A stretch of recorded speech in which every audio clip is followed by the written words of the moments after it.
ekiri mu kooti y'Entebbe ekkooti y'Entebbe eya Chief Magistrate ekiri mu kooti ya Entebbe eya Mwami Edgar ali mu nsonga z'Amatayo. Famire ya Mwami Matayo naffe abamwagala tugezezzaako okunoonya abakulu ekikwatako naye nabo bazibu bakola ki bakufuna kuba kati omuntu gwe tuyina Omwami Fred ali ku poliisi y'Entebbe yakuba eŋŋoma yayimba yazina buli kimu yakola ki yakikola era yayagala omwana akole ki asibwe kubanga ekirala twasaba Beiro webanga hate speech biki omwana awoze ng'ava wabwe kasango katono asobola okuva ebweru n'awoze yagaana ye kenyini yalemesa muganda wange omusajja yayagala omwana akola ki buli kooti weetulajja tatera kujja naye zino kooti ebbiri kuno okusembeyo last week but one ne last week yayitawoko katono naye last week but one yaliwo wali mu kusooka Kalulu yali atuwamu ku updates wiiki enaavaayo bali luddawo ani amanyi kubanga nze njagala njogera mazima kubanga soda olaba ebbanga lyentambudde ne ku midiya nga bandaba ndi naawe midiya nga bandaba ndi n'omwana omulala ng'akira nze siyingira mu bya politics siyingira mu bya madiini g'abantu ate siyingira mu bya tribes z'abantu tribalism politics religion tribes z'abantu tribalism ebyo sibiyingirangamu era nze ebiseera ebisinga njagala nnyo okuyimirira ku mazima ebitangattako sibiwaaki naye amazima amatuufu ku kyombuuzizza nze ebbanga lyeŋŋendedde mu kooti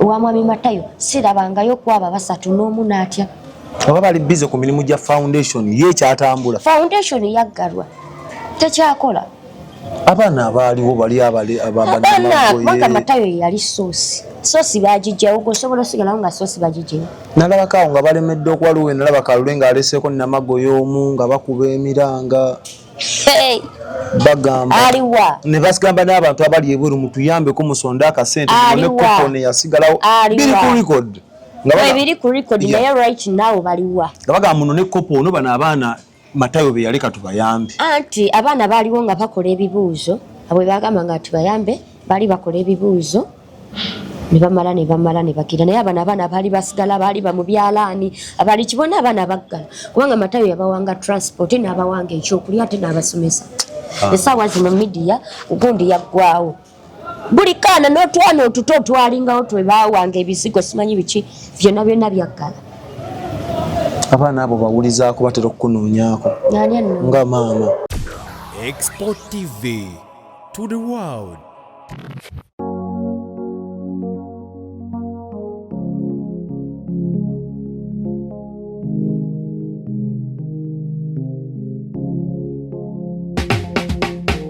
Kankwanjulire Cambridge Junior School esangibwa Matugga Kito bano beesowoddeyo okubangula omwana ow'omulembe guno omwana agenda okufuluma ng'alina obukugu obulala bungi omuli okukozesa ebyuma bikalimagezi oba kompyuta okuwuga okuyimba n'okukuba ebivuga byonna ate nga ne co-curricular activities tetuzisudde muguluka buli nzikiriza y'omwana essibwako essiira tulina day ne boarding buli ekikozesebwa ku ssomero omwana akisangako abasomesa baffe batendeke tusobola okulabirira omwana wo okumala ebbanga lyonna ne bwe guba mwaka mulamba kusa n'eddekeya eri abannassale. Cambridge Junior School esangibwa Matugga Kito kilomita 1 okuva ku Bombo Road. Okumanya ebisingawo kubira administrator ku 0773 01 14 12 oba kubira director ku 0752 52 86 Cambridge Junior School, a well for knowledge. Tubanirizaako nnyo mwenna mikwano gyaffe abagoberera Export TV. Mukama Katonda yebale baganya bane subscribing abo batonnaba ate following nate tukomye unaku olwaleero tuline ali betonza Sara atuhurire. So tulina ebintu bingi bye tubaleetedde olunaku olwaleero. Njagala okkakkana owulirize aba God Heals Herbal Medicine bano bakugu mu ndwadde, buli kika ky'endwadde ky'olowoozaako bajjanjaba nga bakozesa butonde. So bakubireko enamba yaabwe eri awo wansi, osobola n'ogendako ku TikTok account yaabwe God Heals Herbal Medicine n'omanya bingi nnyo. Mukwano gwange beesige ogenda kuwa obujulizi. Ate kati bino ebiro bye tugendamu abalina emikolo mbaga kwanjula kasiki buli kika kya mukolo bannanga omukolo gwo guwe ekisinga. Tulina kamera ezisobola okukuba ebifaananyi ebirungi ezisobola okukwata omukolo gwo ne gubeera mulungi nga gulabika bulungi. Ffe bennyini nga tukolera under Alpha Media Production ku namba y'essimu 0770 944266. Mutukubire kati mutuwe emirimu mikwano gyaffe. Service yaffe nnungi. Tusobola n'oteesa omukolo gwenza n'ogamba nti mugwa uploading muguteeke ku expo ensi egulabe. Sala nga nsanyusa okukola. Nambeera dde. Bade ngenda okuvuma kankuleke. Sala oli otya? Mbaawo wano. Omuzungu agamba long time. Batomanyi wembeera. Wina lisina location ntuufu. Katomanyi wembeera oli kunambe. Obeera busy. Sala obeera busy. Kituufu. Malako ne weekend nga sikutte essimu sijja kulimba. Olaba. N'ekirooto kyange kyonna kye nalina kyafa. Ekyaki. Sagamba egambidde. Oyagala mbidde mwese ebimu. Ekirooto pozi kyali kyaki. Tukumbe. Ate sola abantu bwe baali baweza mbu biri serious. Byali anyway, buza kuba kulaba tandika olunaku olwaleero. Abalabi ba expo mwasuze mutya, musiibye mutya. Mukama yeebala abakuumye, nanga nkuumye. Mbaagala nnyo. Mwebale kulaba expo, mwebale followinga, mwebale kwagala soda, mwebale kwagala expo. Bannange mwebalire ddala. Kamera bagisonda. Balina balaka babikwata mpola balinga nawolo. So bampola. Baka bateka mu budget y'omwaka ogujja. Abalabi ba expo bambi nange mbaagala nnyo, tubaagala nnyo. Mwebale kwagala Expo TV. Obulamu bugamba butya? True Roots egamba eti. Alibetonza True Roots Africa eri clear tena tabu. Emirimu tugitambuza mpola. Eri ekipya ekibadde kigenda mu maaso Expo webadde nga tekukyalirako kye twetaaga abantu bakimanyi.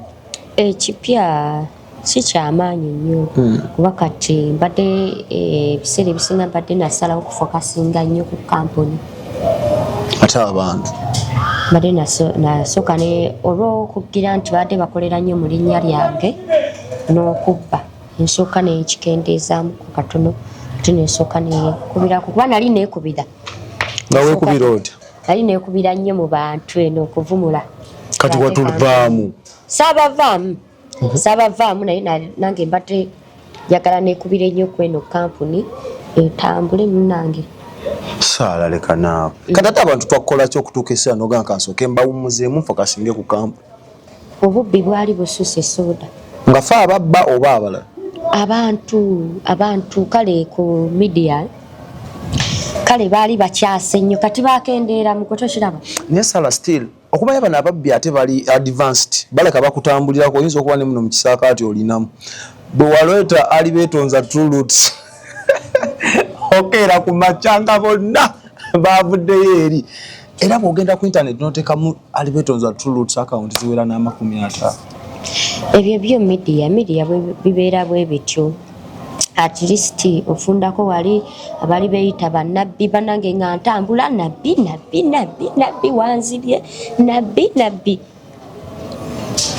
nga mwana bintamye. Kesi kati ez'obukubbibwa zakendeeramukko zakendeeramu nnyo okusinga luli kati balina omulala gwe babbirako Matayo. Ate bannayo oli alina eddoboozi ly'amatayo bannayo oli omunkuseere ya mastering eddoboozi ly'amatayo. Nze nina ne kwemmanyi nga yali mastaringa bulungi. Naye alyogera sirina lugambo nkubaako amanika tekanimu abeereyo ntebe yeetegedde ya mastering eddoboozi lye kati eyo gwe bali mu kubbiramu nze bankendeezaamuko bampaamukko kukundi ku buweerero. era kati wakakkanamu baide waliwo omukyala eyankubira ali mu kiyumba nga bamubye emitwalo 9 9 gyokka aliwo neyangira mbu bamubye miliyoni 4 anyway olunaku olwaleero bannayuganda saala ono bwe twali tutandika ebintu bino nga yakajjwa mu media mwawulira story nyingi waliwo nekya story yava eri Kasubi ewa mukadde waffe baite Matayo yaŋŋamba yali alina kuwasagwa era ebyo yali abimanyi gwoli tobimanyiiko gw'omugole ojja kubyogera nga taata Sima ali ku media obeera mu bibeera bya order wempewo zaŋŋambye nina wasagwe teri byakwogereza teri byakukwana teri byakuku Ojagenda vyogere nga ne taata Sima akulaba agambe mukazi we yalinga mu bufumbe wange yate yali alina awala kati nze bwenjogera bwentu nga gwokera lifayinga ebyo yali ayogeranga ye bibye nga ye enkolagana yonna naye eri eti muki azinga omuntu gwa bulijjo so tuli bakyali twewulizaako tuli kabwanango Matayo siberangako kabwanango naye kubanga yampitako ko ngagulawo foundation ye yabannamagoye era sometimes nabamu balabako ebifaananyi byange ekipande kiri awo wekiri kuliko ekifaananyi kyange yampitako ko ngagulawo eyo kampuni ye ku mukolo nembeerawo so simuyinaako mbwa naye takulinaako simuyinaako mbwa nze siwalana Matayo ali mu mida ofuna obudde n'omukyalirako mu kusooka nali siri nnyo nali simukyalirako mu kkomera eyo gyali naye oluvannyuma ne mbaako omuntu gwe natumibwa najja n'abaako byambuulira nga yamutumye neŋŋendayo ne twogera then netandika okumukyalirako mu kkomera mu kooti nga mbeerayo then n'asabako n'okumufolowingirangako emisango okujjanga ku kooti biki ebyo ng'asaba ggwe omuyambe olwo abazadde famire gabolobo baliwo obudde obwo nedda sigamba nti yasaba nze etigire kale omuntu nga kubanga akugaba eti Matayo nali simuyinaako buzibu kubanga nze ne Matayo twali tunyumya mwali muti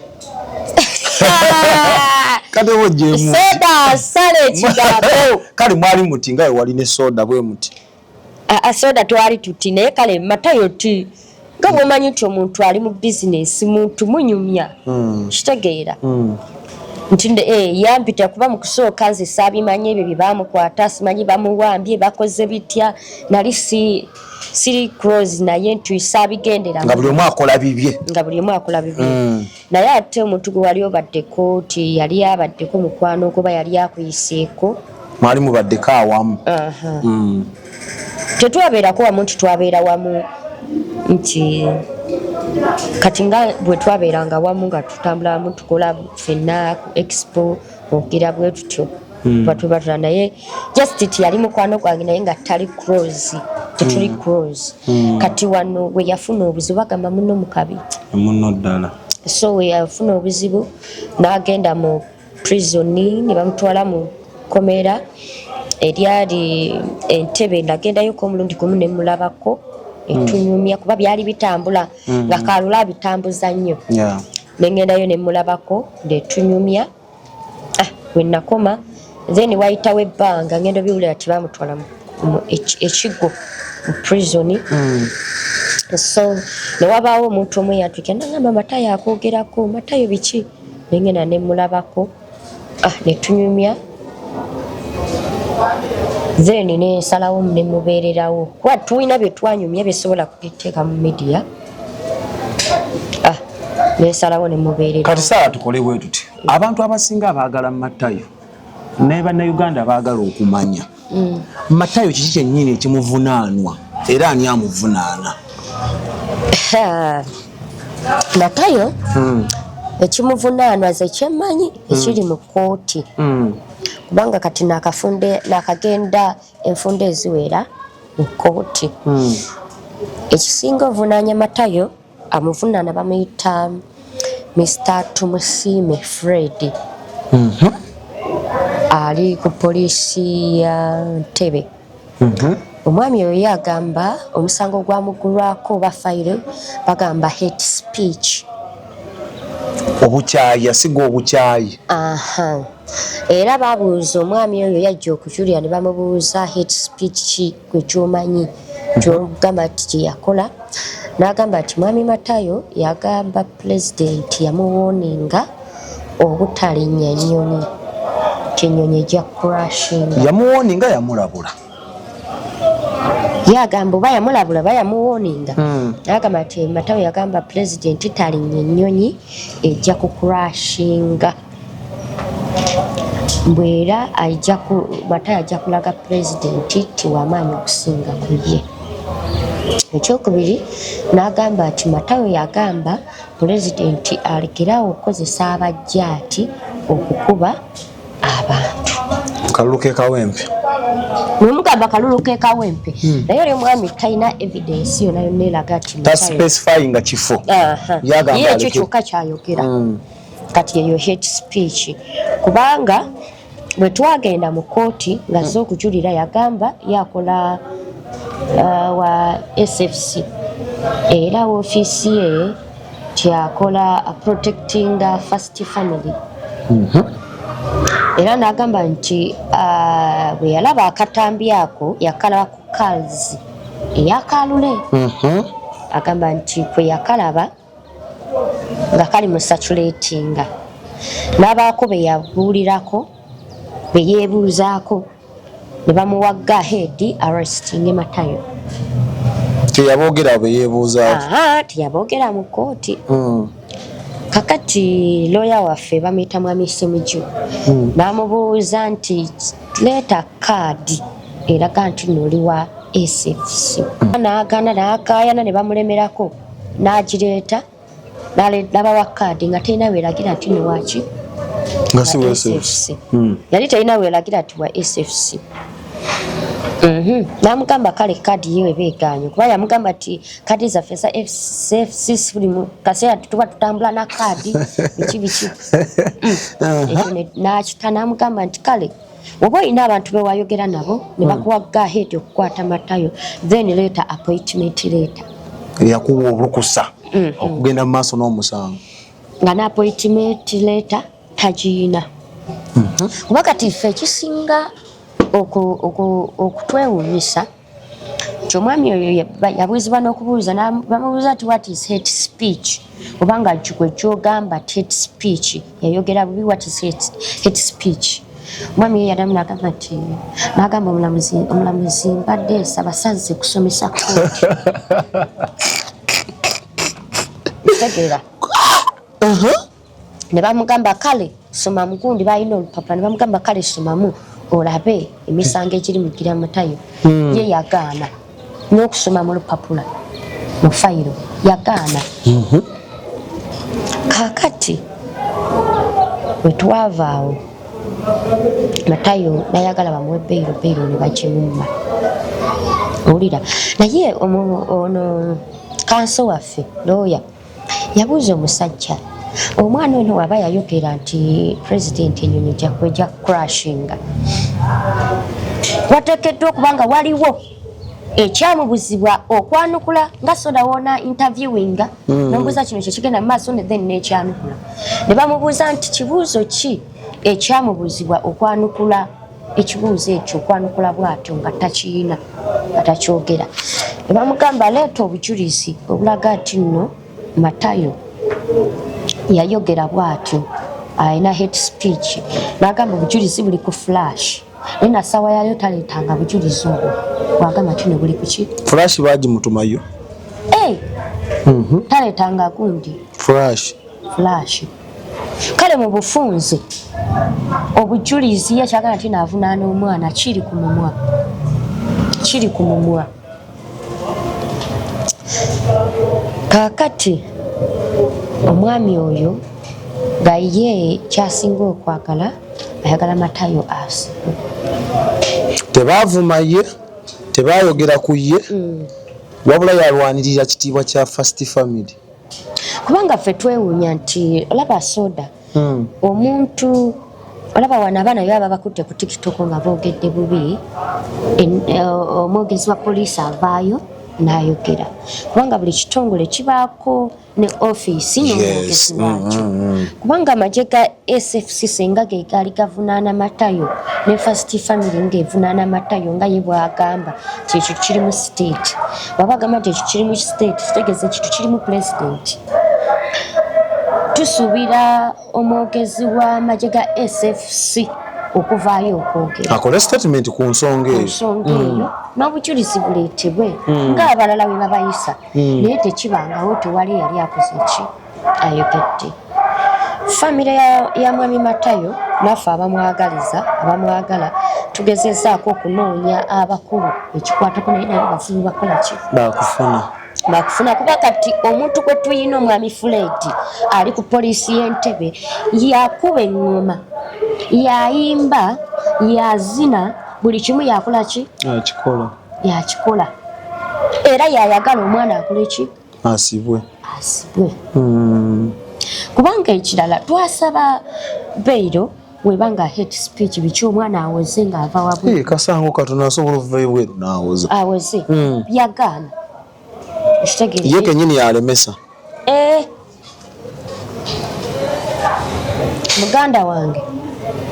muganda wange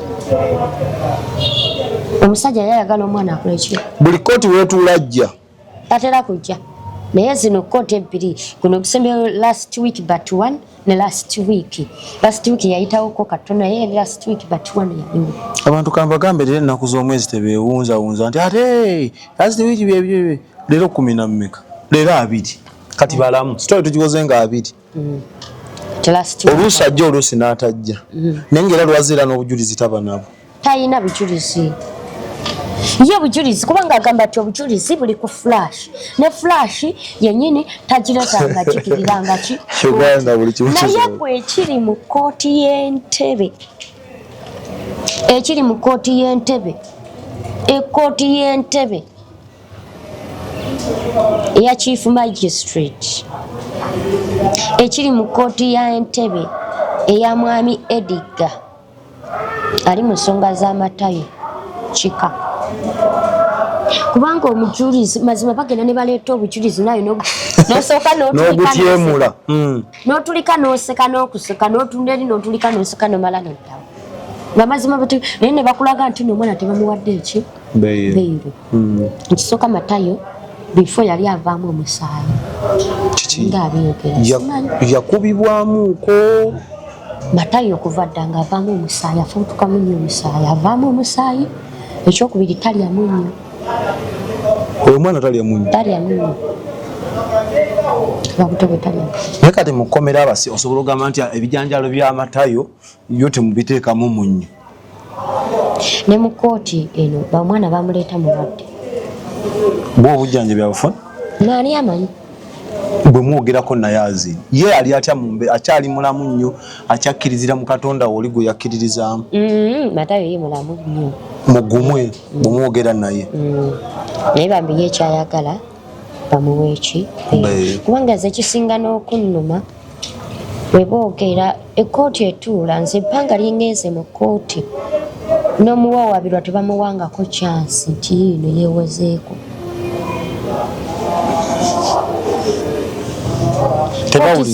kooti zino ebbiri ezisembyeyo Matayo tayogeranga bo bwe boogera ne kanso n'ayogera ne bamala omusango ne bamufulumya oba mulwadde muyinga bogambye avaamu omusaayi omaye kooti esobola kooti esobola okustadinga embeera zo negamba ono tasobola kwogera nga kye baakola omusumba banne omusumba gwe baakwata ano nalukalala obwakabaka bwa Katonda bagamba embeera gyalimu mulwadde tasobola kwogera era tasobola yimirira mu kooti kyokka ye ngaawoza nange nti mulamuko banti mumulaba obulwadde bulimye anti Matayo ayinza okuba ali mu state nga tasobola kwogera ayogera naye tebamuwangako chansi yakwogera nze nkugambye nze kyensaba omusajja ali mu kukuba yakuba engoma yayimba yakomba yazina buli kimu kubanga Matayo gamazima matuufu bamulete bamukire mu kooti nga bulijjo we bakola abantu abalala kubanga kooti tubadde tumanye nti bakutwala mu kooti baba baagala bwerufu naye mu kooti temuliimu bwerufu baba baagala bwenkanya naye eri kooti tuba waliwo ebimu bye sijja kwogera mu temufunangayoko munene yenna bavudde mu state omuntu yenna ow'amaanyi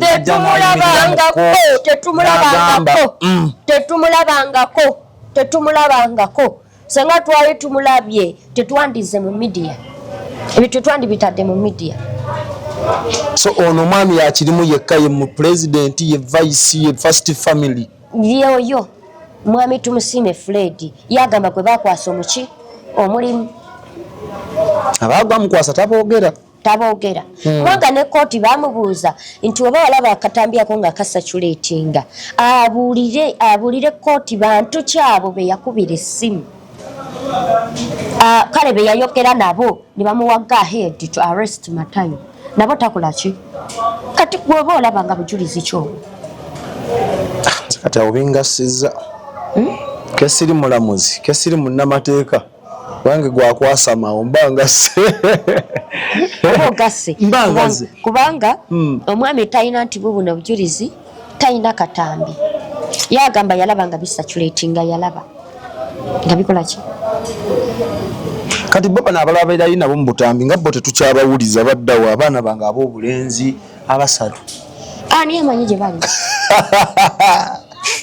Sala bamuyogere kigambo ani amanyi gye bali abaana bange abasatu ani amanyi gye bali Kalule Sula wa Carlos omusajja mpomesa Oluganda n'omukulu amanyikiddwa nga Lukungu mu kooti wali mu kusooka Kalule yali atuwamu ku updates wiche naavaayo bali luddawo ani amanyi kubanga nze njagala njogera amazima kubanga sodo olaba ebbanga lyentambudde ne ku media nga bandaba ndi naawe media nga bandaba ndi n'omwana omulala ng'akira nze siyingira mu bya politics siyingira mu bya madiini g'abantu ate siyingira mu bya tribes z'abantu tribalism politics religion tribes z'abantu tribalism ebyo sibiyingirangamu era nze ebiseera ebisinga njagala nnyo okuyimirira ku mazima ebitangattako sibiwaaki naye amazima amatuufu ku kyombuuzizza nze ebbanga lyeŋŋendedde mu kooti wa mwami Matayo sirabangayo kwaba basatu n'omu n'atya oba bali bize ku mirimu gya foundation ye kyatambula foundation yaggalwa tekyakola abaana abaaliwo bali abaana Matayo yali soosi bagijjawo gosobola osigalawo nga soosi bagijjawo nalabakaawo nga balemedde okuwaliwo nalaba Kalule ng'aleseeko Namago y'omu nga bakuba emiranga bagamba aliwa ne basigamba n'abantu abali ebweru mutuyambeko musonda akasente ne kupone yasigalawo biri ku record naye right now baliwa nga bagamba muno ne kopo ono bano abaana Matayo be yaleka tubayambe anti abaana baaliwo nga bakola ebibuuzo abwe bagamba nga tubayambe bali bakola ebibuuzo ne bamala ne bakira naye abaana baali basigala baali ba mu byalaani abali kibona abaana baggala kubanga Matayo yabawanga transport n'abawanga ekyokulya ate n'abasomesa essaawa zino media gundi yaggwawo buli kaana n'otwana otuto otwalingawo twe baawanga ebizigo simanyi biki byonna byaggala abaana abo bawulizaako batera okukunoonyaako nga maama kwano naawe maama w'eggwanga nondi nga maama waabwe kwoli wali eri nze teri muntu yali anoonyezaako sijja kulimba naye baba kunoonyezaako obeeko kyobagattako osobola obbagulirawo geeti eyo nze egeeti yange eyaniriza era abantu abasinga mbagamba nti eddiro lyange ezzadde oba wakana nti neddiro lyange si zadde njagala okukwatemuko gendeko emmanju olaba abaana abaliyo eddiro eryange lizadde zisigoba naye kati essaawa ezo ebintu bya Matayo bwebityo bwe biri foundation yaggala abaana be yali ayamba buli omu yakwataga geehe abakulu abaali bamukyaza buli omu yakwataga geehe wenzira ku foundation nze yadde abantu abamu balowooza nti ndi musamize naye bwenzira mu bayibuli waliwo ekyawandiikibwa ekigamba nti ndikuba omusumba endika nezikola ki nezisaasaana mu bufunze omutwe baagukuba endika nezikola ki Katonda tugambe nti amusasudde ebintu byabadde nga ajjakola okuvoola Black Jesus, tulina engeri gye tuyinza okyekuusaakaawo okuvoola Black Jesus, okuvoola Yesu, okuvoola Katonda, enzikiriza z'abantu, kuba eri eyaŋŋamba nti Katonda oyo agenda musasula. Katonda ajja musasula. Abo banaawe bulijjo babyogera. Bwe yalinga avoola n'akyusa ki? Temuvoolebwangako mukuze kutuukaawo. Tuvoddwa nakati bakyatuvoola. Naawe ovoolwa. Nange nvoolwa. Kati oli bw'atakwogerako kigambo nti akuvoola n'oleekaana. Kubanga n'enzikiriza gy'oba oleekaanira jjajjawo si ye yagitandika. Abantu abamu beefuula ba assistant ba Katonda. Naye akuddako n'akwasamira naye nga n'enzikiriza gy'alimu si jjajjawe si ye yagitandika. Tamanyi genesis waayo. Nga ne jjajjawe yafa mu kafiiri bamuziika ng'ambwa. N'akuddako n'akuvuma. Ekitegedde. Ekisonze sirina we ngambira nti yasasulwa kuba Matayo talina gwe yalumya. Gwe yalumya aveeyo agambe nti yannumya. Ani gwe yalumya? Tiwuuna tulage we yamulumya. Kubanga bangi aboogera. Social media bangi aboogera. Ekitegeera. Ate ng'emimwa gyateekebwawo okwogera. So sirina we nkigambira nti yasasuddwa nedda. Okusinza we studies case ye tubeere n'essuubi abamwagala ayinza okufuna obwenkanya. Guno mulanga nsaba eno interview abantu bagiforwarding bagisharing etuuke ku abo bekikwatako ab'amagye ga SFC, abapoliisi, abalamuzi, balooya, simanyi baani ba state antu. Ng'omanyi nti nno walayira n'okwata Bayibuli kubanga abalamuzi babalayiza ne mugamba mugenda saavinga ggwanga. Tubasaba mulamule ebituufu. Baba alina omusango bamusalire. Kubanga waliwo n'eyagambye nga nnyimiridde naye era bw'onkwata obubi nja kukwasa. Nja kukwasa. Nabadde nnyimiridde naye nga tuli ku kkooti batugambye tufulumemu twegeyemu n'agamba ti bwawa Matayo Beiro bajja bakyusa. Ng'engeri emisango gye girimu siteeti nabo batya okuwa Matayo ki? Beiro. Engeri emisango gye girimu siteeti gye babagamba nti gya siteeti batya okuwa Matayo Beiro. Bwe banawa Matayo Beiro bajja batransfaringa, bajja bakyusa. Mazima nze neebuuzizza omuntu otya okukola amazima olw'okuba otya okuluzinga position yo. Mwana era nekimpa ekyokuyiga n'ekyokukira nti soda abaana bangi abali mu makomera nga babasiba nga tebalina misango naye nga bali bagisala olw'okuba baali baagala position zaabwe bano abakulu baleme kukola ki? Kubakyusa oba baleme kukola mpalana na ku bakulu.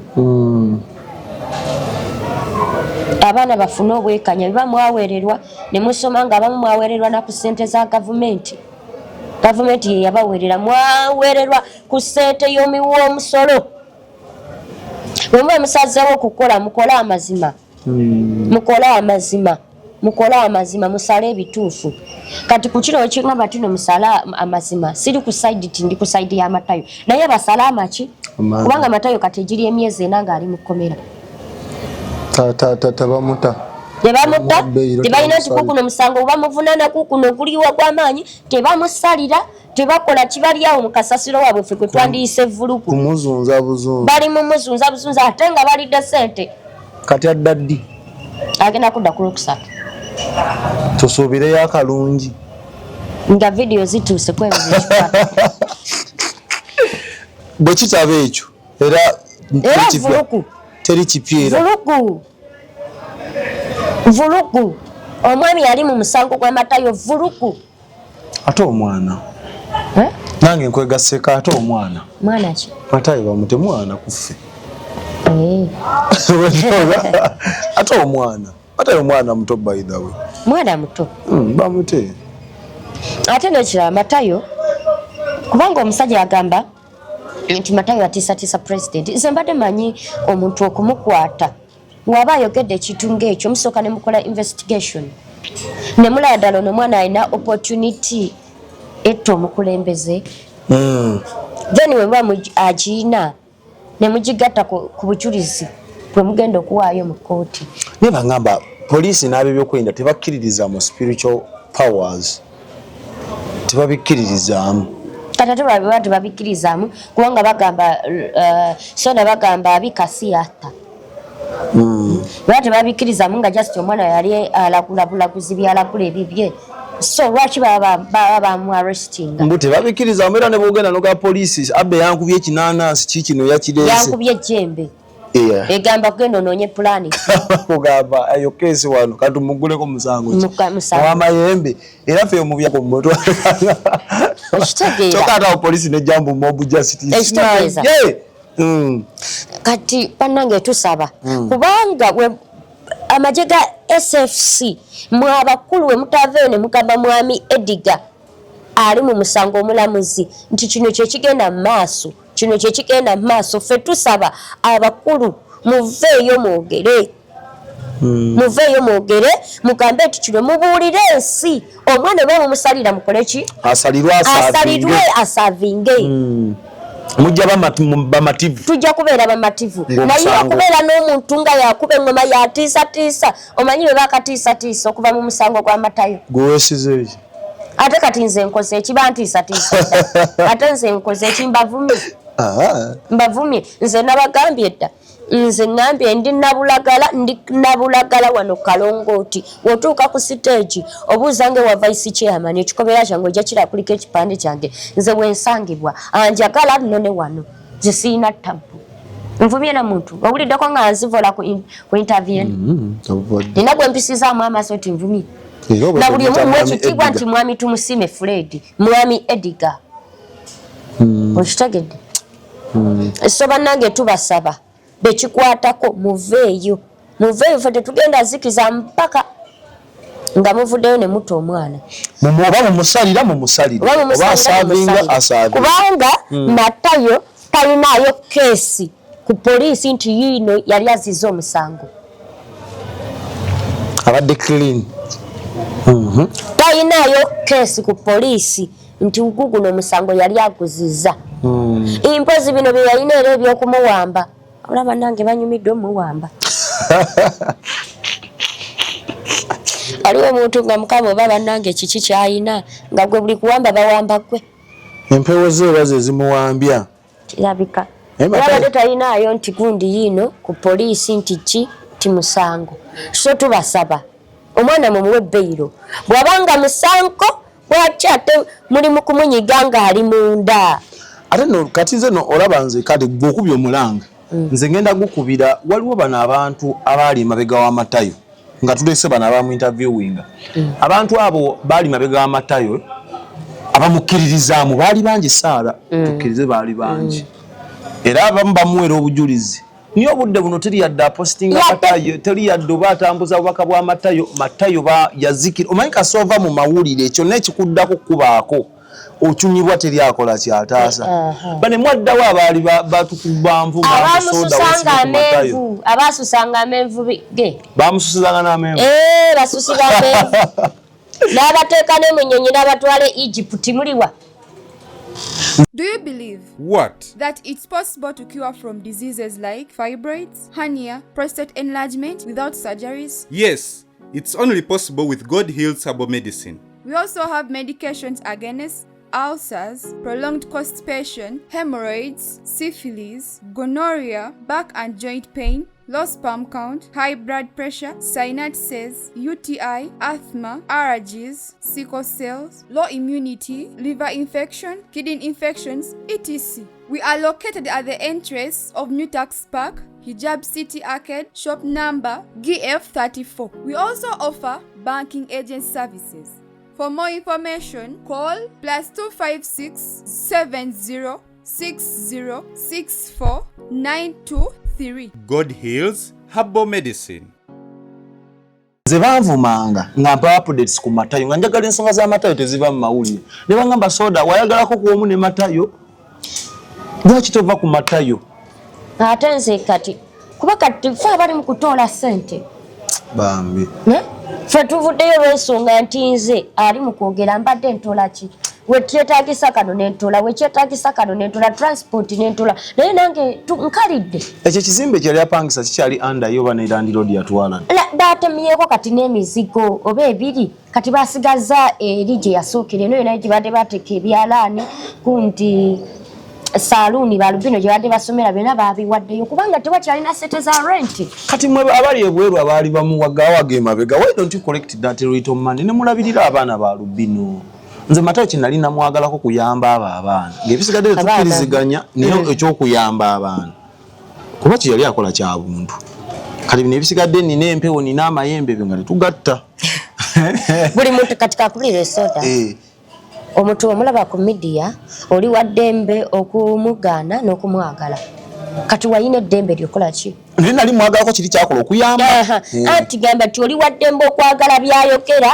oba obutakkiriziganya nabyo okitegeera naye bano abaana bannange kubanga Matayo mwami soda njagala obala okuva wano Nabulagala okutuuka mu kibuga yita wano Emmengo okkirira eri ewammwe ne kunti oyogerayo yitene Lugala masanafu njalubi kale foundation z'abalubino abalabirira balubino batono teriyo kujjako abantu nga muyina emitima emibi n'egyefutwa mmwe temusobola labirira balala ate ne mwagala munyigirize abalala ate ababalabirira kubanga abaana abato be yali alabirira right now bamukwata ofuddeyo okulaba abaana Matayo be yali alabirira bali batya twali twagala tusabiranga yatusabiranga okitegeera twagala kopa okitegeera twali twagala bonnabbi baana waliwo ebyakopa banange tuve ku bino ebyakopa bikibasabira waliwo kyetuyita obulamu bw'omuntu n'ekikula ky'omuntu olaba abaana abo basosolebwa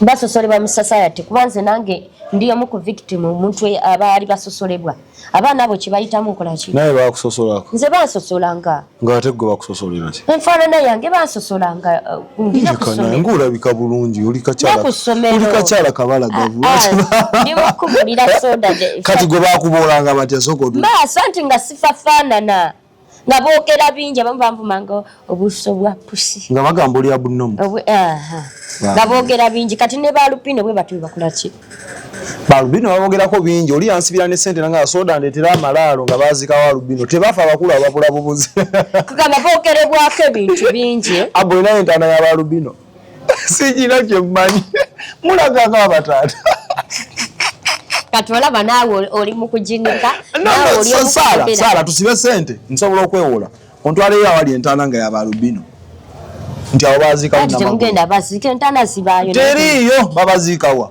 abaana abo tutyaga obanoonyerezaako naye namwe bafa ddi babula bubuzi bafa era kikibadde babasalangako emitwe mutegaba tebagabe bugaggawo naye bannange abalabi ba expo munansonyiwa ono ye bw'atyo okimanyi nti nali omwana abino asobola okulaba nanyiika nga amanyi obaliko bajereka nina bakyali bangaaba waliwo n'ekikyala kya lubino bwe kikyali kyange nnyo era kyali kisheshe kyalina ebbina tekyalina bbina bulungi nga omanyi era kaabula kata kizibu nnyo soda obutaba na mukyaliwo nga talina bbina gwe ngaoli kyali wange nze maaso gatunda kati yamba osindikali nze maaso gantunda soda senga nali sina maaso nakundi nandibadde kyaliwo nnyo ane Saala remember okimanyi Saala afuuka kyali wange even nga sinamanya kikyoli anti naye nayina amaaso kuba meka abaana boyitako nga toli kyali waabwe nati tuflashinge back okimanyi Saala wafuuka kyali wange nga sinamanya kyoli ngera nkugamba Saala oyinza okubaako ekyenjawulo nga nedda nze siri ebijja siriyaleeta bintu ebyo mu media nze nja bireeta nno lwatankudde kakati tujja ku nsonga y'abalubino bababoola tuyinza okumanya oli ayinza okuwasa omukyala nga muddukavu munno ne mumuzaala kati twogere ku bantu musobola omuzaala kozi bangamba ese genetical disease being albino etambulira mu genes abaana abo bambi abaana abo bali mu kulumyikirizibwa ate na Matayo yali ategese n'emiisa albino yali abasitudde yali ategese Mrs and Mr abo tubikola abaana abo tubawe platform olaba otya abaana abo kuba ndaba egimu ku miramwa agyo culture preservation, promoting culture awareness, arts and culture development, community engagement, culture exchange, educational research, capacity heritage, building. tourism, capacity building and twaki abaana abo tubaako kyobayiriza yakugendayo naye ngambayamba nti tubawe platform nabo babeko community activities zebenyigiramu eziri fundamental ezisoundinga kati ngoyo yali agenda bategekera platform y'okwesimbawo ku baserulungi ne bannalulungi ekyo sikirinamu buzibu naye mbadde sinaba kukifuna mu nteekateeka nja kulaba naye okusingira ddala mbadde njagala nsooke tuyambe oyeewaayo okubagira kuba kati mba nyingidde okusinziira ku pulaani zange mba nyingidde ate mu puroguramu ndala byentambuza kubanga kampuni yange erina omusingi gwetambulirako ekitegeera kati ate awo mba mbayingizaamu kuba waliwo naye yansaba nemugamba aŋumiikirizeemu nga yagala mbawe platform nembagamba baŋumiikirizeemu naye ate ekibeera beta okubeera n'omuntu abategeera eyali yakola foundation nga yaabwe eyali yabasimira omusingi so kubo kibeera beta kuba buli kimu kye bakola kiba kyabwe babeera mu kyabwe mu kintu kyabwe nga bonna be bali awo community yaabwe bokka community yaabwe so tusoke tuvuba oli onavubibwe ave mu nnyanja so bambi tuba bannange mutambuze obubaka buno mwabanvumanga mbusoda olemedde ku matayo kati muliwa teri adda akola ka video ku TikTok ate nze ndaba nja Samira oba wali otoddeko n'emitwalo n'emeka nze buli nnaku spendinga sente kitegera oba wali otoddeko ku sente kwebyo emisana naye ebigambo byogedde nga ki ekyasamya omuntu ku abantu basaba tobalaba ku TikTok onyiize nno bagenda kukubuukira bansabula luli eri ne baŋŋamba weesibye ku matayo naye nga mbagamba omusajja kati bwe bakubuukira luli nga tebamanyi nakati oli ayinza okumbukira nga tamanyi sente ze naakateeka muki mu misango ekyo kubanga tukyogera ti tuyina obulumi nze nina obulumi kubanga sigenda kufa ku bino ebyamatayo bino byeyayogeranga bakalulebe baani nze nfa ku mwana oli nga kitaawe bwe yazaalibwa kitaawe yamuleka nadduka n'amulekera nnyina nga ne nnyina talina waakolaki watandikira ng'omwana oyo alina mama nga matayo yabadde amuyamba nga matayo yabadde amuliisa nga matayo abadde amuwadde essuubi batono nnyo abawerera abaana abo balubino naddala mu byalo ogamba batono nnyo tebaliiyo okiraga batono nnyo abawerera abo abaana nga yamuzaala ng'amuweerera batono naye abaana bali abadde yabateerawo saluuni nga bayiga enviiri ebyalaani nina naawe ekitengi kyange kibaatunga abadde n'ebyalaani nga batunga baŋŋangakoko nga matayo bamusibye nga tebannaba kuggalawo nali ngezeera kutwalayo buyambi ne mbasanga ne baŋŋamba mamisaala tutunga ne mbagamba mukakasa ati ye nali nina ekitengi kye nali nva okugula nekibalekera ne bantungira ekiteeteeyi ekiteeteeyi ekyo ekya bbulaaka nakikoleramuko ne vidiyo nga ndi n'abazungu ekyo ekitengi bwe baakinkolera so abaana babadde bafunye essuubi bannange tuve mu bino nti bino ebya bulijjo obulamu buno bino ebyokwejalabya ebyokusaaga naye tudde mu bulamu obugenda okugasa society ne generation ejja n'omulembe okujja nti omwana ono bw'omuwa omusingi tagenda kufuuka ate asabiriza ow'enkya agenda kubaako kyakola ate ayamba abalala kitegeera kakati wojjawo kuno omusingi gwe ojjawo akabiriti kaabwako essuubi obanga mu butuufu nze kigenda okugamba olwanyisa n'abalubino kubanga senga mubadde mulina omusango naaweza nga ava wabweru wekuba musango naaweza nga ava wabweru emirimu gye ne gitambula abaana ne batambula bagundi ne bakomawo bwe kiba kibonerezo ne mukimuwa n'asaavinga ne bakimanya abaana yakiri ne bakimanya nti mukama waffe munnange yagenda mukomera bamusiba emyezi bwegiti agenda bwalivaayo tujja kutandikirawo naye nabo bali mu bbanga gye bali mu bbanga tebalina kye bamanyi bali awo obulamu bali staaka okitegeera ate abantu abamu abasinga batulaba mu media soda tebamanya nti bantu bangi abatulirako betuliisa ababeera wansi waffe n'amazima matuufu gwojja ng'owatakinga nze naye bangi boolumiza wansi bookuba abaana bato abatalina musango kyandibadde beta omuntu kati kangese omwana ng'oyo mpanga amagezi nanze ti omwana ng'oyo bw'omulaba ng'ali ku midiya ng'ayogera ebitajja mwenga abakulu aba poliisi oba amagye ga CFC mujje omwana mumuyite mumukole ki mumuwoninge mumugambe tirekerawo okwogera booti ne booti naye eyo mu maaso Matayo agamba nti yawandikako ne ku bbaluwa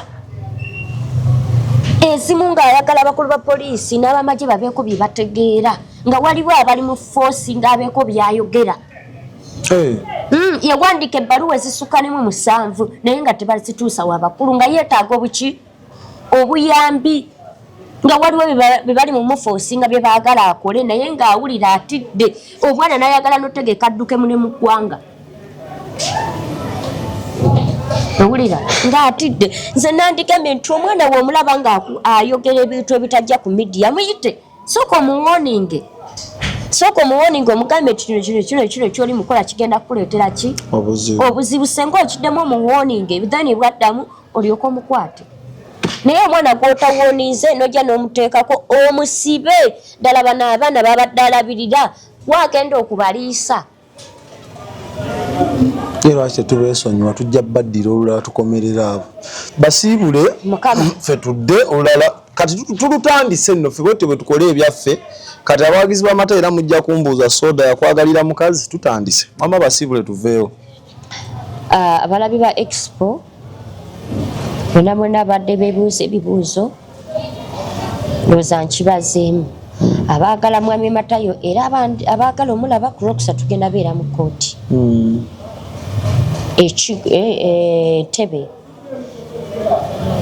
Entebbe oyita ku poliisi y'Entebbe n'oyambuka n'okumiza kooti eri ku kkubo kwennyini abeera 23 manda ujja kubeera si 23 genda kubeera 23 ogw'omusanvu so tubasaba muba kisoboka mugende mubyerabire namwe mubyerabire ate nekirala ekisembayo nsaba abalamuzi namwe mwena bwenna abakwatisa amateeka muveeyo mutulambululire otherwise mugenda tulekera ebibuuzo bingi n'okubalowooleza ebintu bingi nga temuvuddeyo mwekwese mu bumooli ng'ebintu bigenda mu maaso ng'ate naffe tulaba ebintu ng'amazima matuufu waliwo ebirumira so tubasaba muveeyo akulira amagye ga SFC oveeyo tulambululire omwogezi wa SFC oveeyo tulambululire mazima matuufu tumanye kiki kye tutunka nakyo tumanye timunaffe bamusalira agende asavinge